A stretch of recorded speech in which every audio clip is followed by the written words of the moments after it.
The World Trade Center is a complex of buildings under construction in Lower Manhattan, New York City, United States, replacing an earlier complex of 7 buildings with the same name on the same site.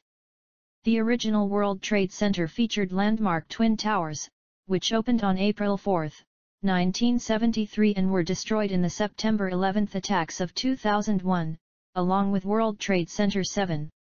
The other buildings in the complex were damaged in the attacks, and their ruins were eventually demolished. The site is being rebuilt with 5 new skyscrapers and a memorial to those killed in the attacks.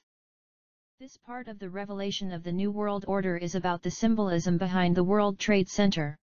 I am going to show you that the attack on 9/11 was planned to complete the building of a higher plan.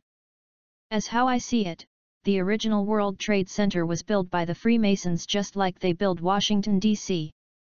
The city of the Founding Fathers was built with great architecture and symbolism, as you can see in the Revelations of the New World Order Part 1. The White House, the Washington Monument and the Jefferson Memorial are aligned with the Great Pyramids of Gizeh and Orion. The new Trade Center building and the 9/11's memorial monuments are aligned the exact same way. This is not all. If we look at the original setup of the buildings, we can see that the 2 towers in World Trade Center 7 represented Solomon's Temple. The World Trade Center 7 building was called Salomon's Brothers. Salomon Brothers was a Wall Street investment bank, known as a bulge bracket company, founded in 1910 by 3 brothers Arthur Herbert and Percy Salomon.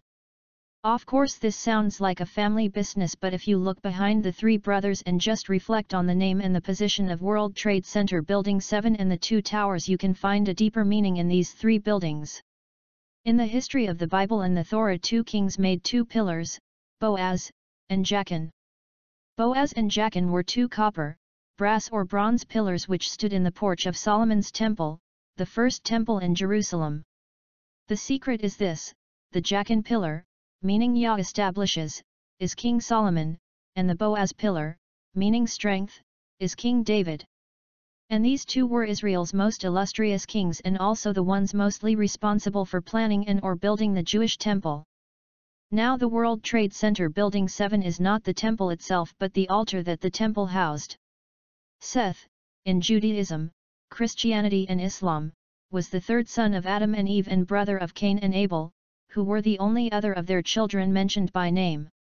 In the Antiquities of the Jews, Josephus refers to Seth as virtuous and of excellent character, and reports that his descendants invented the wisdom of the heavenly bodies, and built the pillars of the sons of Seth, 2 pillars inscribed with many scientific discoveries and inventions, notably in astronomy.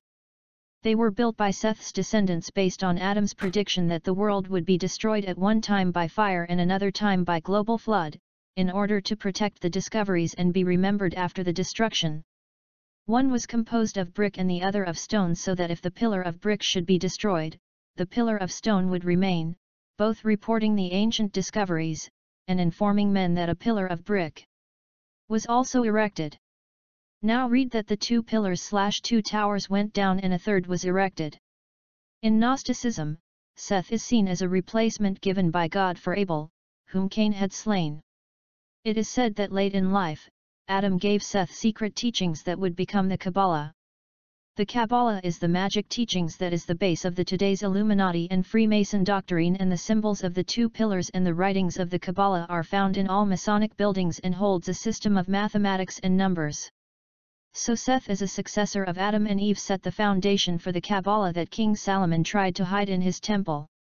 The symbolism behind the 2 pillars from both Seth and Solomon can be found back in the destroyed Twin Towers.